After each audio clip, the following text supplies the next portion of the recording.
Y a-t-il un parallèle que l'on peut faire entre l'épidémie de sida et l'épidémie de Covid-19?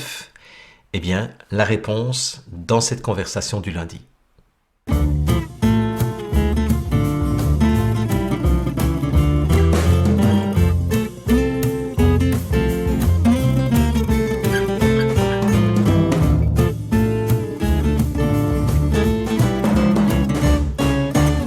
Bonjour et bienvenue dans cette nouvelle conversation du lundi, la conversation numéro 92 ou 92 pour nos amis belges et suisses du 14 juin 2021. Je vous fais une très courte introduction de cette conversation du lundi. Pour vous dire qu'il n'y aura pas vraiment de conversation du lundi. J'ai passé en fait pratiquement toute ma journée de ce dimanche à faire successivement 4 versions de cette conversation. Et je n'y arrive pas. Bon, oui, j'ai quelque chose qui est prêt, qui est monté, j'ai fait tous les diapositives, etc. Mais en réécoutant, juste avant de faire la mise en ligne, par respect pour vous, pour la qualité de ce que j'essaye toujours de vous livrer, par respect aussi pour votre intégrité énergétique, je n'ai pas envie de vous polluer avec mon état intérieur actuel. Je me sens un peu, si vous voulez, comme un boxeur sur un ring qui vient de se prendre d'affilée 3 uppercuts, 3 attaques extrêmement méchantes, extrêmement diffamatoires, un véritable appel à la haine de la part de l'extracteur, de la part d'une journaliste de Radio-Canada et d'une journaliste du journal La Presse ici à Montréal.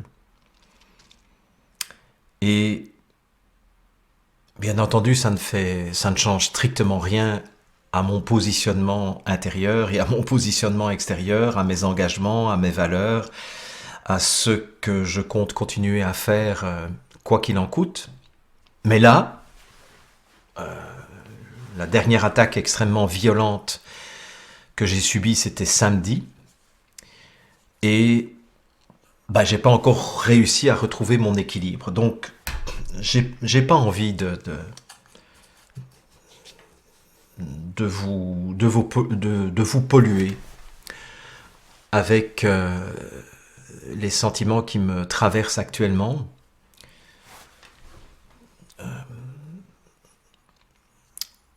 Je disais à quelqu'un de très proche, il y a quelques heures de cela, que de toute ma vie, et peut-être c'est votre cas aussi, je n'ai jamais été confronté à autant de méchanceté palpable.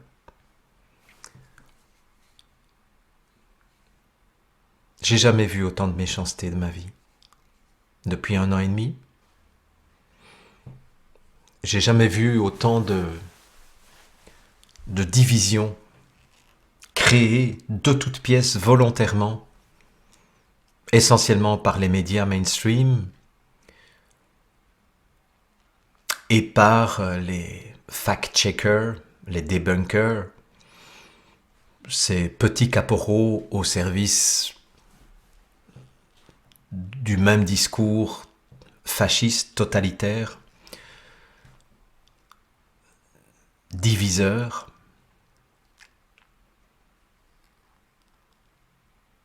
Comment est-ce qu'on en est arrivé là? Comment est-ce que nous, l'humanité, on s'est laissé entraîner dans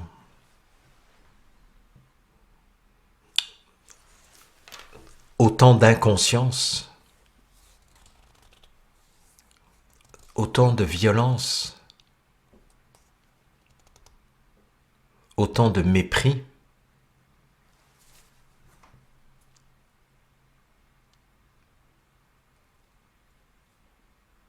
Ouais. C'est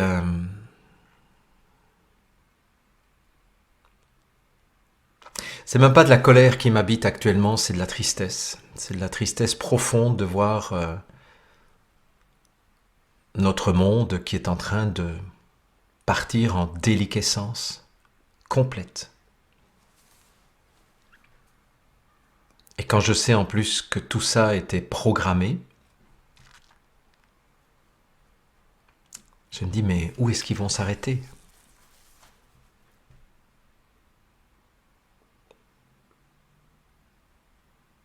Voilà. Donc, je ne vais pas être plus long dans cette introduction. Je vais juste vous laisser en ma compagnie dans le studio de Théovox. C'était jeudi dernier, donc le 10 juin. Et j'y fais un parallèle entre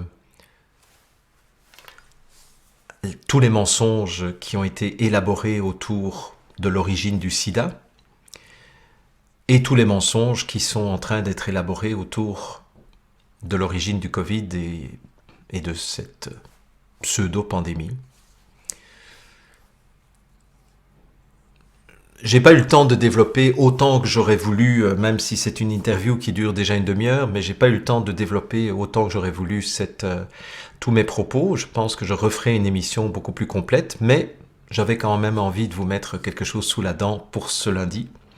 Voilà, donc j'espère que vous apprécierez cette entrevue, sachant qu'il y a d'autres vidéos qui seront mises à votre disposition cette semaine, dont 2 nouvelles entrevues, une avec Astrid Stuckelberger et l'autre avec Christian Perron.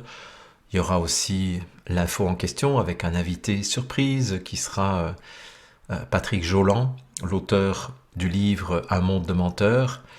Et je pense que ce sera bien à propos puisque les attaques dont je fais l'objet, ce sont des attaques absolument mensongères, diffamatoires, avec des appels à la haine, carrément.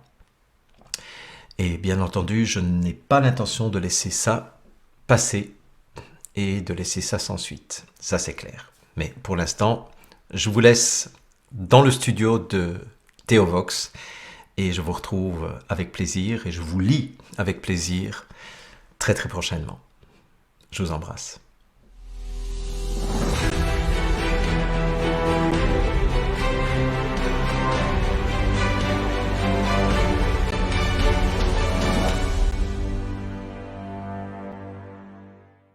Depuis le début, Karim Mullis, qui est l'inventeur de la PCR, a été l'ennemi public numéro 1 de Fauci, en disant à Fauci, vos tests de séropositivité, ça ne mesure rien. Arrêtez, vous ne pouvez pas.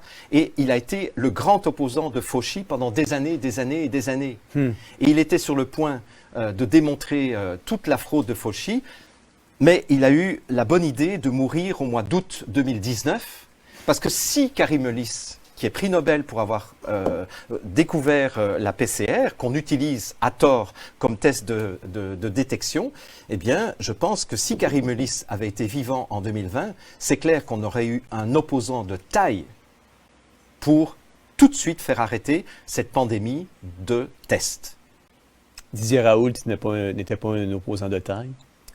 Pas suffisamment. Pas suffisamment. Pas suffisamment, parce que Didier Raoult ne jure que par les tests. Hein. Ouais. Il disait tester, détecter, soigner, etc. Non, Karim Mullis aurait été bien plus efficace pour arrêter Fauci.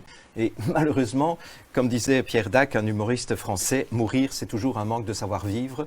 Donc, il a eu l'impolitesse de nous lâcher juste avant la pandémie de Covid-19. En tout cas, et voilà. Très intéressant, Jean-Jacques. Merci, c'est toujours très instructif de t'avoir avec nous. Merci Jean-François. Bonne soirée.